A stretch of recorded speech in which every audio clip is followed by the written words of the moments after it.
All right, we have head coach Greg Gard here. We will go straight into questions. Let's start with Jeff Petrikis. Yeah, Greg, after that first Illinois game, you talked about defending those ball screens, and you said there were different areas, different breakdowns. When you look back at the tape, any one area more than the other that affected the way you guys defended that in that first meeting or not?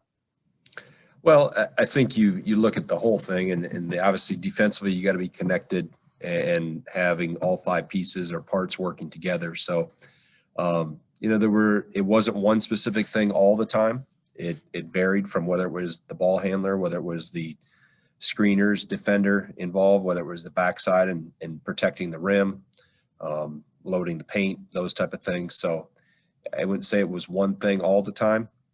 Sometimes it was a combination. So that synergy that we talk about and being in sync defensively and if we expose the paint too soon, the roller gets open. If you expose it too late or leave too late, obviously that's Io's so good at finding, backside shooters. And obviously he's a major threat with the ball in his hand. So there's a lot of parts to that just within one simple, possession that you have to be solid at. So hopefully we're working towards being better this time around. Jim Polzien. These seniors have been through a lot over the last 4 or 5 years. What's their legacy? I know they have more work to do yet, but in your opinion, what's their legacy?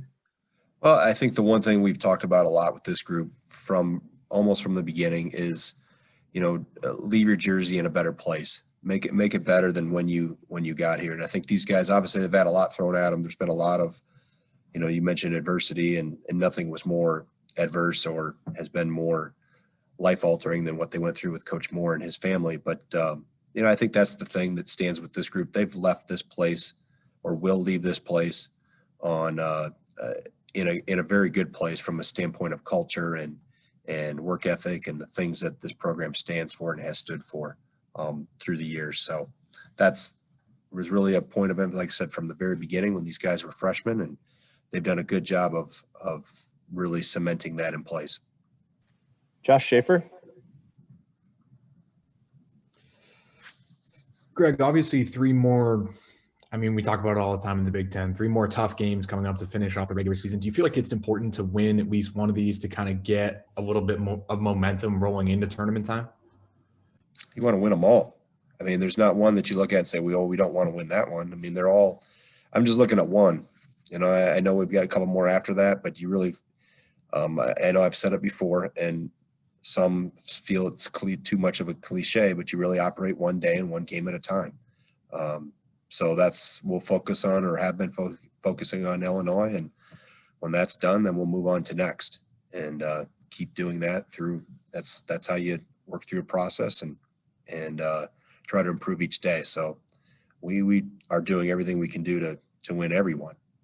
But we're focused, like I said, primarily only on the one coming up on Saturday. George Balekji, you want to go next? Yeah, Greg, with the week off leading up to this Illinois game, how significant is it that you will be playing this one at home, regardless of who the opponent is? You have this break, you rest up, recollect yourselves, and you have the game at home, or is it even significant at all? Well, I think it's 2 parts to that, George. One, anytime this point in the year that you can get a little break, and this was, obviously our COVID makeup reschedule game week that it was intentionally put here by the league, and fortunately we didn't have any to have to make back up, so you've taken advantage of it. Not every school in the league is in that position, but so if there is a gap that appears, if you can take advantage of it, and whenever you can stack 2 days together is always way more advantageous than just giving one or even splitting 2 days. We found just over the years, but so you use those couple days to recharge, and just late February allows these guys to stay on top of things academically too. And then what was the other part of your question? A home game? Being at. I've said from the beginning, you can tell that being at home is not the advantage that it usually is, and being on the road is not the disadvantage it usually is. So I think we've seen that play on both sides of the plate through the season. Darius Joshua, we'll go to you next. How you doing, Coach? Darius Joshua with CBS 58 here in Milwaukee. I was wondering, can you share some of what your message was back last year around March 12th when the Big Ten tournament was canceled, what the message was to the team then, knowing that the future was somewhat uncertain then, and how has that message maybe helped the guys throughout this season? Well, I mean, the point in time when that was all canceled, when I had them together, it was only the Big Ten tournament that had been canceled. The NCAA had not announced that until later. And, we went on spring break, and that was March 10th, 11th, 12th in there, and we didn't see them again in their entirety until early September. So I think at that point in time, knowing that, all right, the Big Ten tournament's going to be canceled, we were going to see at that point in time, it ended up getting canceled later that day. You're holding on hope that the NCAA would find a way to make it work. But obviously within a few hours that didn't play out how you wanted to. So my message at that point in time was not knowing what the future was going to entail. And obviously I don't think anybody envisioned it lasting this long or being at this point in time. I don't think we really had a true understanding of what COVID was in our area of the country and obviously what a pandemic is. So my message was, hey, if this is going to be the end of it, we picked a heck of a way to finish it out, to walk off your last game with the trophy in hand. If that's how it's going to end, then trying to look at just from a positive standpoint, knowing how disappointed people were or guys were going to be with no Big Ten tournament and no conference tournament or no NCAA tournament, just tried to look at what we accomplished and have them focus on that. So I think at that point in time, like I said, I would have thought we maybe had the guys back by June, July, and obviously we're still dealing with the impact of the virus. So that was the main message at that point in time. Let's just focus on positive things and congrats on what they had done. And kind of following up with that, now that you have gone through a full year of a pandemic basketball season, what have you learned about yourself, coaching style, just in general, about kind of how you approach things with the guys? Well, it's so different. And there's no doubt there's so many things that have changed. And I think that's been talked about a lot. But just how you navigate just all the other stressors that this has brought to not only our players, but people in our program, people that were around all the time. It's there's a lot of normalcy and people have been impacted in different ways by it. So you're cognizant. I know mental health has been talked about a lot, and I've been asked about that in the past.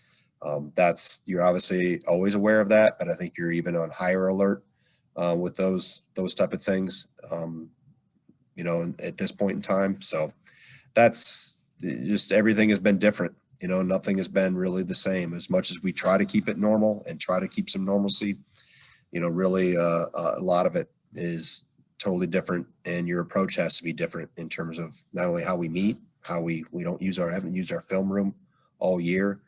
We've had to be in spacious, and obviously confinements are how we eat. I know Brad talked about some of that stuff that has changed, that you add all those things up, and that obviously becomes causes more stress and more anxiety for the individuals involved. Time for a couple more here. Raul Vasquez, go to you.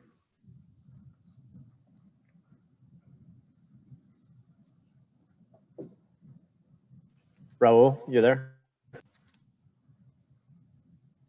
All right, let's go. My bad. Oh, go ahead. Sorry about that.